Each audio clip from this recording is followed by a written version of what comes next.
حق پر قائم رہنے والوں کو ہمیشہ سلامت رکھے، جھوٹ کے سمندر میں جنہوں نے صداقت کے جزیرے کو تلاش کر لیا ہے، منافقت کی بستی میں جو صبر والے گھر کو جانتے ہیں، اور دنیا کے کتوں کی فوج کے اندر جنہوں نے شمولیت اختیار نہیں کی اور خدا کے شیر کی پیروی کرتے ہیں، حیدری آل محمد کا خالق انہیں ہمیشہ حق پہ قائم رکھے، حق کے ساتھ رکھے، حق کی حمایت میں رکھے۔ سامعین گرامی قدر، پیغمبر اکرم کا دین، نبیوں کے سلطان کا عظیم ترین پیغام، جو حکومت کے لالچیوں نے، طاقت کے خواہش مندوں نے، ایک باریک سا اشارہ کرتا ہوں، نجومیوں کے کہنے پہ کلمہ پڑھنے والوں نے،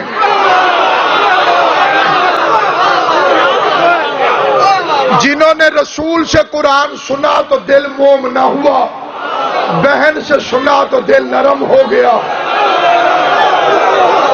جن کے دلوں پہ زبان رسالت کی تاثیر اثر نہیں کرتی تھی، انہوں نے مصطفیٰ کے دین میں بڑی تبدیلیاں کی، خرد کا نام جنو رکھ دیا، جنو کا خرد، نام تبدیل کرتے گئے، حکومت کے زور پہ، تخت کے زور پہ، درے کے زور پہ، فوجوں کے زور پہ، بیت المال کے خزانے پر زور پہ، بکنے والے مفتی، بکنے والے ضمیر، شجرہ گم نسب لوگ، بے شجرہ کے لوگ، جن کی بلدیتوں کے فیصلے جرگوں میں طے ہوتے تھے، علی کے خلاف بھونک بھونک کے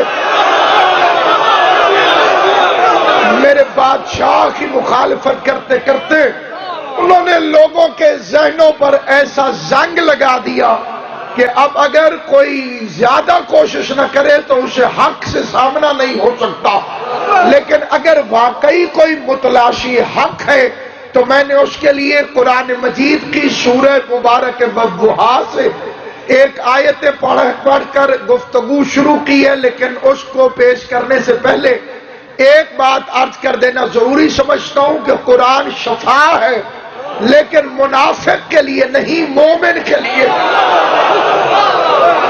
قرآن وہ دوا ہے جو مریض منافقت کو ٹھیک نہیں رہتی۔ پھر سمجھاتا ہوں، بڑا سمجھدار مجمع میرے سامنے تشریف فرما، لیکن بات کی تشریح کرتا ہوں۔ قرآن دوا ہے، قرآن شفا ہے، قرآن رحمت ہے، لیکن کس کے لیے؟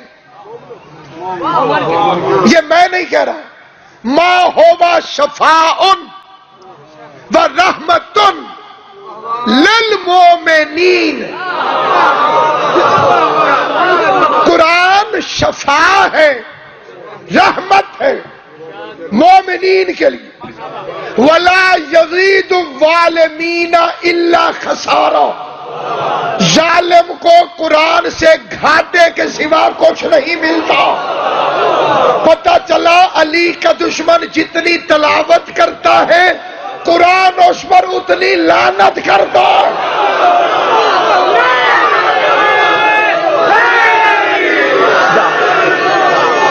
ہر بندے کو جہاں لکھا کرے بڑی فائدہ مند چیز ہے، ہر بندے کو قرآن کی تلاوت فائدہ نہیں دیتی، ہر بندے کو قرآن ہدایت نہیں کرتا، قرآن ہر بندے کے لیے ہدایت نہیں۔ قرآن معصوم ہے، قرآن معجزہ ہے، قرآن عزت ہے، لیکن دنیا نے قرآن کو محدود کیا ہے تلاوتوں کے لیے، یہ نازل ہوا تھا ہدایتوں کے لیے۔ قرآن تلاوتوں کی کتاب نہیں، صرف قرآن ہدایتوں کی کتاب۔ قرآن مجید کو اس لیے نازل کیا گیا، تدبر کرو، اس میں تفکر کرو۔ جنگ صفین میں مولا علی کے سامنے والے لشکر نے شکست کے خوف سے قرآن پڑھنا شروع کر دی۔ مولا علی کے سادے ساتھی اور تلواریں روک لی۔ مالک کہتا رہا آگے بڑھو، بس 2 قدم ہے جنگ جیتنے میں۔ انہوں نے کہا یہ قرآن پڑھ رہے ہیں۔ مالک اشتر نے کہا قرآن ناطق علی ہے،